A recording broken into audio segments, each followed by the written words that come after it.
सुप्रभात बच्चों पिछले वीडियो में मैंने पाठ का वाचन किया था और आपने भी पढ़ ही लिया होगा।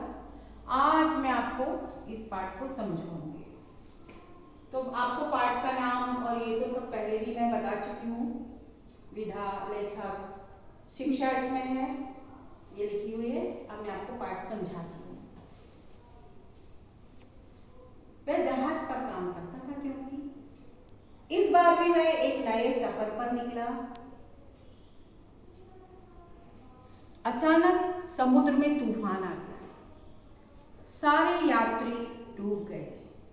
गुलिवर किसी तरह समुद्र के किनारे पहुंच गया और वो इतना थक गया था बच्चों कि वह वहां जाकर समुद्र के किनारे जो जमीन थी उस पर सो गया। जब उसकी नींद खुली ना, तो उसने अपने आप को धागों में बंधा हुआ पाया और उसके लेटे हुए होते हैं ना, तो उसकी छाती पर एक 6 इंच का आदमी चढ़ा हुआ था। उसे देखकर गुलिवर को बहुत आश्चर्य हुआ, क्योंकि इससे पहले उसने कभी भी ऐसा छोटे कद का बौना आदमी नहीं देखा था। धीरे धीरे और छोटे छोटे 40 आदमी उसकी छाती पर चढ़ गए। वो तो खिलौने जैसे होते हैं, अपने लिए तो खिलौने होते हैं छोटे छोटे से। तो ऐसे 40 आदमी और उसके चेस्ट पर, छाती पर चढ़ गए, क्योंकि वो लेटा हुआ था, वहां चढ़ गए। जब उसने जोर से चीख मारी तो सारे लिलीपुट के वासी, छोटे लोग वहां से भाग गए।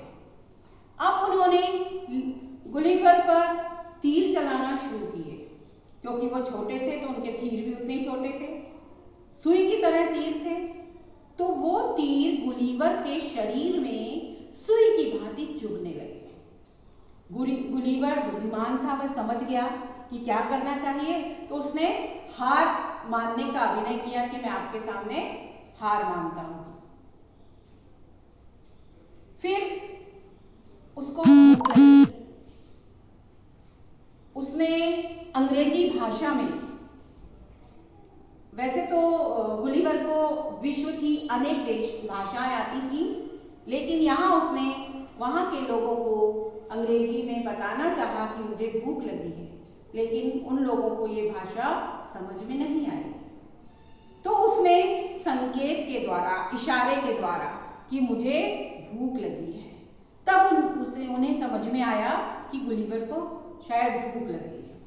तो वो टोकरों में भरकर, डलियों में, उनकी छोटी छोटी सी डलियां भर के वो लोग उसके लिए खाने के लिए सामग्री लाए। वो सामग्री लिलीपुट वासियों के लिए तो पर्याप्त थी, उनके लिए बहुत थी, क्योंकि वो छोटे छोटे पेट उनका, लेकिन इसके लिए वो पर्याप्त नहीं थी। फिर भी इसने जितना दिया उन्होंने उसको खाया, और जब खाना खत्म हो गया इसने खाना खा लिया, तो वहां के लोगों ने तालियां बजाई। तालियां क्यों बजाई? उन्होंने सोचा कि अब पर्याप्त हो गया, अब हमें और खाना लाने की आवश्यकता नहीं पड़ेगी। गुलिवर खाना खाकर सो गया। बच्चों, जो लिलीपुट के लोग थे वो बहुत अच्छे गणितज्ञ थे। गणितज्ञ का मतलब होता है गणित को जानने वाले थे। वो जहाज बनाने में निपुण थे, परफेक्ट थे, और वो जहाज बनाकर उन्हें बड़ी बड़ी गाड़ियों में लाद कर राजमहल तक ले जाते थे।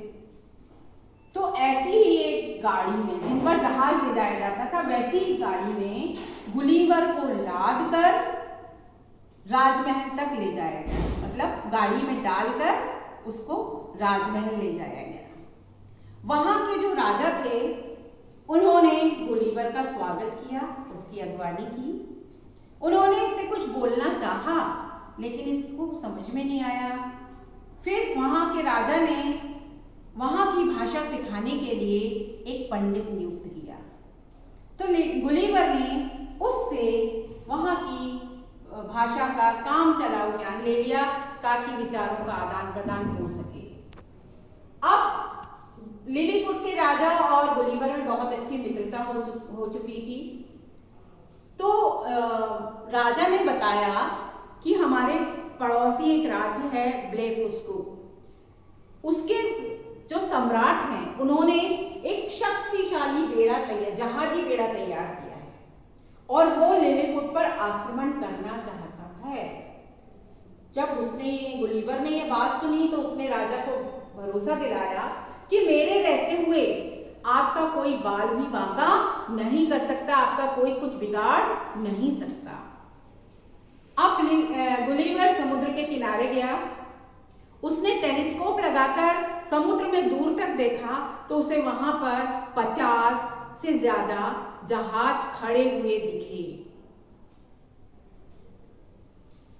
उसने क्या किया, लंबे लंबे रस्से लिए, दूरी देखी कितनी दूरी है, उनमें कांटे लगाए और समुद्र के किनारे खड़े होकर कांटे जहाजों पर फेंके और सारे जहाजों पर कांटे डालकर जहाजों को खींचकर समुद्र के किनारे तक ले आया। और वहां के जो लोग थे ब्लेफुस्कु के, वो इसके भीमकाय बड़े शरीर को, उनके लिए भी ये बहुत बड़ा था, इसके भीमकाय बड़े शरीर को देखकर डर गए थे। उन्होंने ऐसा इंसान कभी पहले नहीं देखा था।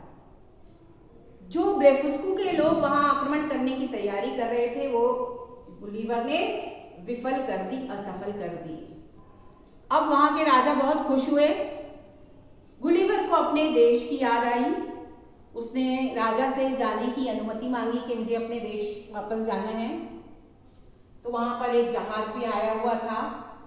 तो राजा ने खुश होकर गुलिवर को उसके देश जाने की अनुमति प्रदान कर दी और उसके साथ बहुत सारी खाद्य सामग्री, खाने की चीजें भी रखी ताकि रास्ते में उसको कोई परेशानी ना हो। गुलिवर की ये यात्रा थी कहाँ की? लिलीपुट की। गुलिवर चाहता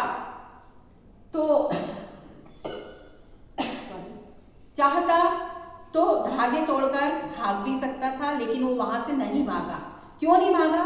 क्योंकि वो वहां के लोगों को जानना पहचानना चाहता था, उनकी मदद करना चाहता था और उस राज्य के बारे में कुछ सीखना भी चाहता था।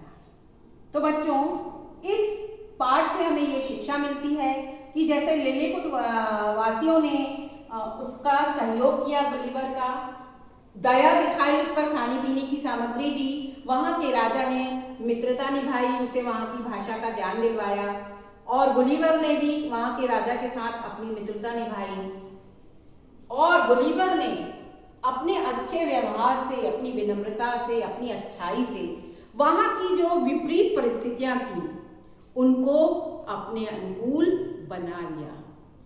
हमें जिंदगी में कोई परेशानी आए या कहीं हमारा मुसीबत आए तो हमें अपनी विनम्रता से, सहयोग से, उदारता से उन परिस्थितियों को बदलकर हम अपने अनुकूल, अपने अनुसार बना सकते हैं।